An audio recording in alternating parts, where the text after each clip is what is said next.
Hey friends. So, I just want to start by saying I love those kids in Parkland, Florida. Oh my God, they're like prodigies. You know, some child prodigies come in the form of musicians.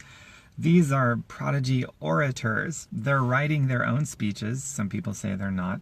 I know they are. They're not being coached. They're not being paid or bought off. I am friends with one of their teachers down there in Parkland. We've been friends for over 10 years. So I have insider information in case any of you were curious. They're writing their own speeches and they're doing it all on their own. They're prodigies. Okay, so mentally ill people exist everywhere. What's one of the things that, we'll just call them the 3% at this point. One of the things the 3% says is that we don't need gun control, we need crazy people control, or something like that. So two issues with that. One, rational people are not calling for gun control. Take the kids in Parkland, Florida. They go out of their way to say, we like the Second Amendment. We want to protect the Second Amendment. We're calling for better checks and balances and get the money out of politics so that we can have the checks and balances. That's what those kids are saying. So the framing of that whole point is bad framing. The second issue with that framing, or that train of thought, we don't need gun control, we need crazy people control. So crazy people exist in every country. That's not something special with us or special with other countries. Crazy people are everywhere. America has the distinction of giving crazy people access to weapons, including automatic weapons that shoot very fast and can hold a lot of bullets all at once. And so they can get their hands on that here. I have a friend who said when she had to get a gun, she had to go through a background check and this and that, and she told me that maybe I have my facts wrong. Well, in America we have lines. They're called jurisdictional lines. So if you live within a line where you do have to get a background check and this and that, you just cross lines, just go right next door, and you can get anything you want for free. You can even be, or not for free, free of a check. You can go to a gun show, get anything you want. You can be a crazy person, no check, no waiting period, no nothing. Then you cross back over those lines and start massacring people. So I think my friend who told me this is, maybe she doesn't know about jurisdictional lines, I don't know. But there's some information for you. So look at Japan. This is a pretty cool thing. Japan has crazy people. France has crazy people. Every country has crazy people, but we'll take Japan because they're next in line when it comes to the most gun violence events in the world. Pretty terrible. Of course, second to number one, the United States. We're number one in that aspect. Japan has only 13 deaths a year from guns. We have over 30,000. And they're considered the worst after us. Now, to be fair, we are 3 times the size of Japan. So to keep a proportion, 13 times 3 is 39. So they have 39 deaths by gun violence a year compared to our over 30,000. So the insane people here are not worse. The intentions that some people have to kill people is not any better. It's not any worse. It's the same. The difference is the access to weapons and the types of weapons that we allow here versus over there. That's what it is. So the argument that we don't need gun control, we need people control, is not grounded in anything that's objectively true. And like I said in the beginning of this video, nobody rational is calling for gun control anyway. So the framing of that whole argument is bad. But if you take the point of that argument, everybody has crazy people. We just give them access to weapons that can kill people efficiently, very fast, in a short amount of time. So that's the difference. And here's the last couple of points that I will make in this video. And that is, for this discussion, there's 2 kinds of people. So the first kind are the evolvers. We learn something that is contraindicative to what we believe, and then we evolve our position, we change. And then there's another kind of person that learns something that is contraindicative to what they believe, and they hold on to that old position. They're constricted, they don't evolve, even though they just learned something that's contraindicative to what they believed. Those are the laggards.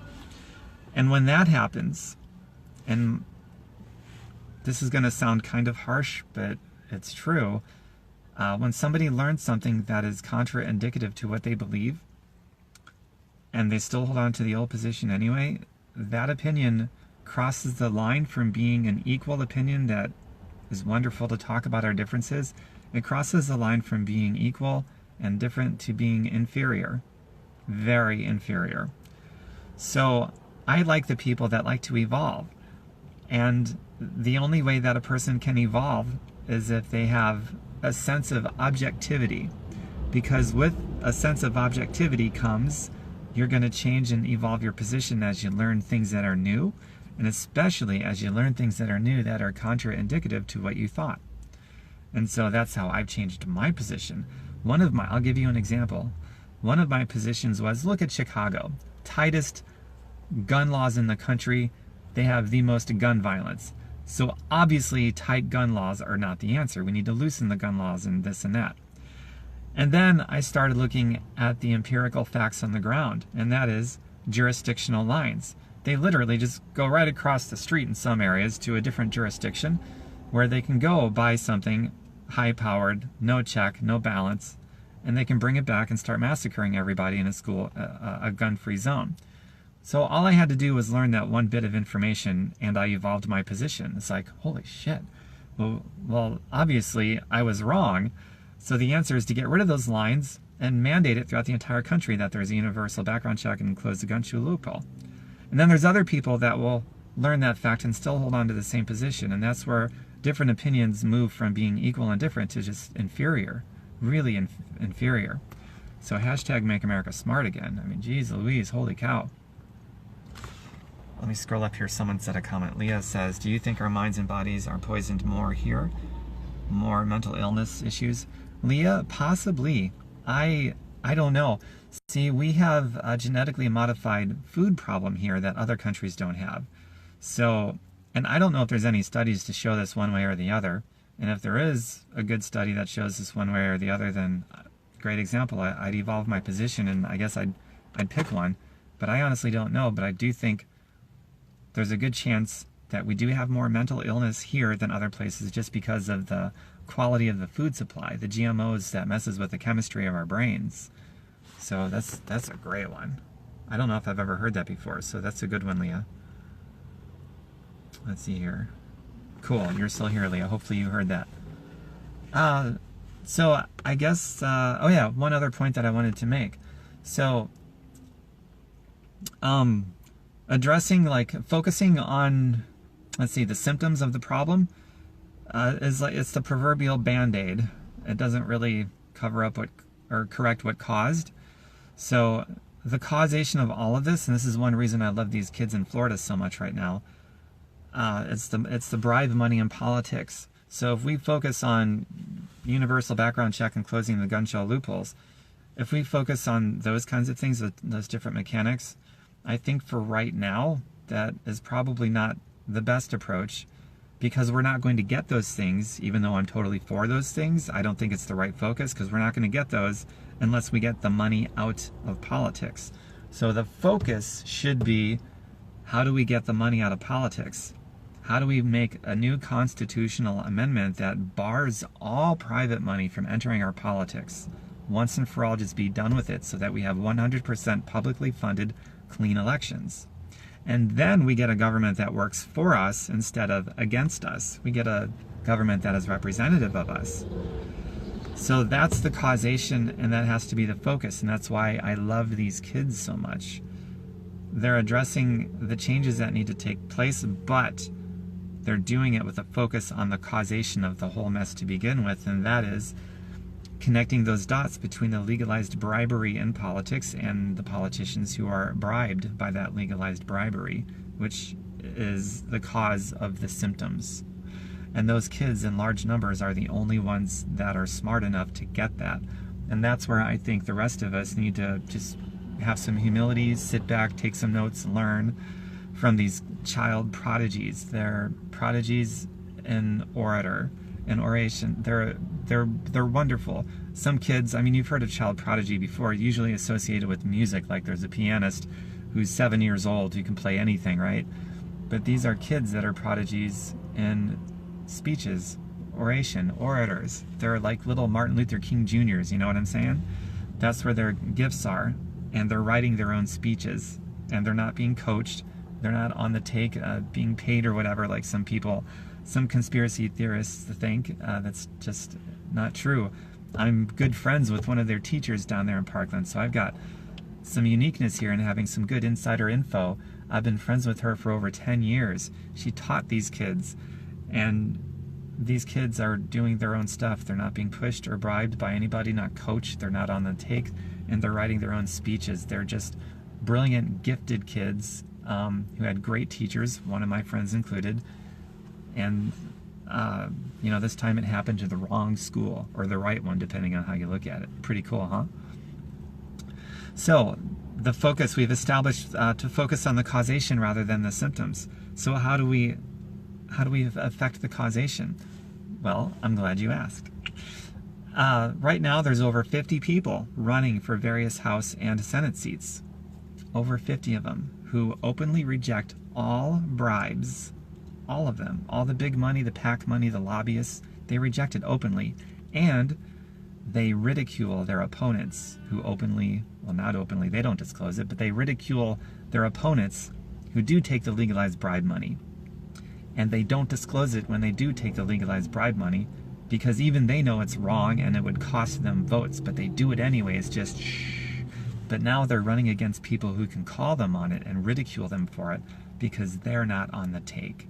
It was always two people, you know, the lesser of two evils. They're both on the take, so they'll smear each other. And they won't accuse the other side of being on the take because the other side could accuse the other side that's doing the accusing because they're both on the take. But now there's over 50 people running against someone who's not on the take, so they're being called out for their legalized bribe. They're being called out as the puppets that they are, the pathetic, sellout, groveling puppets that they are. They're being called out on it. So how do we find out who they are? I don't like to tell people who to vote for like a lot of other people do, but I like concepts. So go to Google, search Open Secrets Money in Politics. Open Secrets Money in Politics. And start finding out who is on the take, who's being bribed, and who is not being bribed, who is not on the take.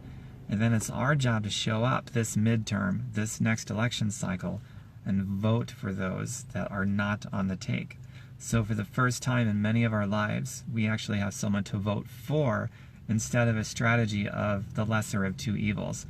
We have someone to vote for who is not bribed or working with lobbyists or taking corporate PAC money or billionaire donor money. We've actually got someone to vote for who wants to amend the Constitution to ban all private money from politics so that we can have and deserve a government that actually represents us instead of works against us. That's pretty exciting, isn't it? Absolutely it is. All right, so there's only a couple of comments in this. Like I said, 97% of you we are on the same page. There's more solidarity in this country than ever. Congress has no solidarity. People say that we're a divided country. Not really. Us constituents, we're not divided. We're 97% of us are in favor of a universal background check and closing the gun show loophole. We're in solidarity, 97% of solidarity. Helen says voting doesn't help. Helen, I'm going to constructively give you information that is contraindicative to what you just said. So I hope that you're an evolver. So voting this time around is going to make a difference. In the past, it doesn't, because we were voting for the lesser of two evils, both sides on the take of legalized bribes from corporate PAC money and other bribers. But Helen and everyone else listening, this midterm, there's over 50 people, over 50 of them, that openly reject being bribed. And because they're doing so, they can call out their opponents, and they do so. They ridicule and call them out every step of the way, all the while rejecting all bribed money so that they can represent us. So Helen, this is the time where voting actually is going to not only help, but swing the pendulum the other direction. So Google Open Secrets Money in Politics, because I never like to tell people what to think, but if I can help in how you think, I'm absolutely going to do that. Google Open Secrets Money in Politics. Find out who's running, who is not on the take, and vote for them. And then, of course, find out who is on the take and don't vote for them.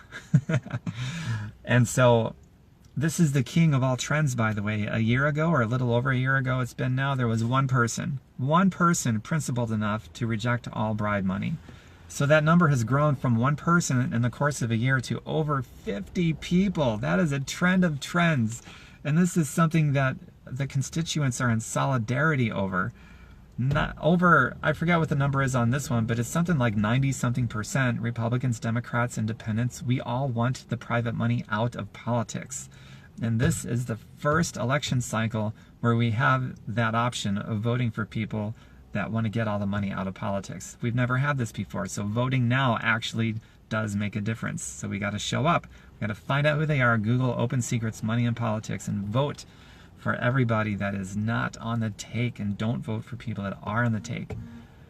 Many contributing factors, but this is the biggest one. This is the issue. Money in politics is the umbrella. It's the one issue that affects everything else. So there can be a million other things going on, other contributing factors, but this is the one that makes the biggest difference. So we have to support these people that are going out there rejecting all the legal bribe money. That's a pretty big deal, man. Let's see here, other comments. Why aren't the kids doing more about bullying in school? Why just about guns? Angela, that's a good question. I can't speak for them, but I would imagine that they're staying focused on one issue because this one obviously hit close to home for them. There's a million issues. If you start going down that path of losing focus, you can say, well, why not focus on this or that? Because there's a million issues. So if someone starts doing that, there's no focus, there's no concerted effort anymore, there's no solidarity, there's no organization, and everything just gets lost in the mix. You know what I'm saying? Then nothing gets done. No issues get resolved. So those kids are focusing on one issue that's literally killing people. So I can understand why they would make that a priority. You know, being massacred by gun violence, I can understand why they would make that the priority. And I think they're doing the right thing. If they were to start focusing on other things right now, then it would just get lost in the messaging. You know what I mean? And maybe once this is corrected, we get the money out of politics, and we get the universal background check and close the gun show loophole, which 97% of everybody wants, then who knows? Maybe those kids will take up other issues. I'm not really sure. But I totally understand why they're focused on one priority issue right now. And by the way, when we get the money out of politics, that's going to affect all those other issues too. You name it: bullying, healthcare, the environment, income inequality, energy, the green technology revolution, a New Deal, education, all of it. It's the one issue that affects everything. So we need to get the money out of politics, and that goes to causation versus focusing on the symptom and putting a band-aid on it. You need to focus on the causation primary, which is why I love these kids so much. They're focused on the causation. They want the universal background check and close the gun show loophole, but they're also focused more than anything on the causation, and that is getting the money out of politics so that we can treat or cure the symptoms, so to speak. I hope that makes sense. And I guess one more thing I'll mention right now while I'm on and I'm thinking about it. The NRA members are in solidarity with us. There is so much solidarity in this country with the constituents. Even the NRA members are on the same page. They want a universal background check too. They want to close the gun show loophole. So I've got, one of my friends, or a couple of them in particular right now, calls this a left-wing agenda to close the gun show loophole. And my response, it was a layup right down the middle, to be honest with you. It's like 97% of gun owners and NRA members and Republicans and Democrats and left, right, and center, 90% of everybody wants to close the gun show loophole. So how is it a left agenda? That doesn't make any sense. The people that are against it are like the leadership of the NRA. So the leadership of the NRA is the poison. The leadership of the NRA essentially said fuck you to their own members, not just to the rest of the population. But the leadership of the NRA basically said fuck you to their own card-carrying members. We don't care what you want, we've got money to make. So I predict they're going to experience a decline in their membership because they've created a huge buffer zone, a big separation between themselves and their own card-carrying members. And this is important for all of us to understand, that the NRA members are not the bad guys. They're with us. We're with them, they're with us. Solidarity. It's the leadership of the NRA. It's kind of like the pharmaceutical industry. We need internal medicine, And, you know, the doctors, the medical community, they're the good guys. It's the leadership of the pharmaceutical industry that wants to manage us of every disease under the sun and cure us of nothing because they want to make money off of our sickness and poverty. So the leadership of the pharmaceutical industry is the enemy, not the workers and the doctors and so forth. Just like with the NRA, it's the leadership of the NRA that's the enemy, not the card-carrying members. And that's important for all of us to understand because we want to communicate in the solidarity that, you know what I mean? And I think I'm gonna, let's see, oh, there's another comment. Kids need to be kids and be able to rely on competent adults that care and protect. So great to see them rise up. Yeah, Christina, that's a great point. They didn't ask for this. This just happened to them, and it happened, I guess, to the right kids this time around because we've never seen them stand up and fight back, you know, kids or adults. I mean, even after the you know, the Las Vegas one, which wasn't that long ago, these were mostly adults. And how many, I forget how many died, 60, 70, there was hundreds that was gunned down. And they didn't stand up like this. These kids, a lot of them aren't even of voting age yet, but they will be by this midterm. Oh boy. They didn't ask for it, but they stood up. And these just happen to be, you know, this time it was prodigies. These kids are prodigies. They're prodigy orators. They do their own speeches, they reject all bribe money, and they're asking politicians to reject bribe money, and they're going to make it happen, man. These kids are making it happen. So I'm glad they stood up. Us adults need to sit back and take notes and learn from them. Someone against these kids said there's people trying to teach them, and what did she say? When a student is ready to learn, the teacher will appear. She was saying that against the kids, and I'm thinking, are you kidding me? They've inherited all these issues that were created by the teachers that she's proclaiming to be, the adults. So I'm thinking that would be easy to turn the table on her with objectivity, actually. It's like, yeah, when you're ready to learn, the teachers have already shown up. It's these kids. You sit back and learn something from them. They inherited this world. They're minors. They didn't create this environment. That's the summation of every generation before them.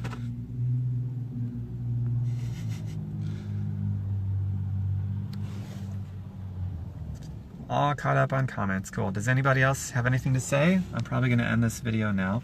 I know there's a little bit of a delay, so I'll wait a few seconds or so. Hi, Shannon. Hi, Cami.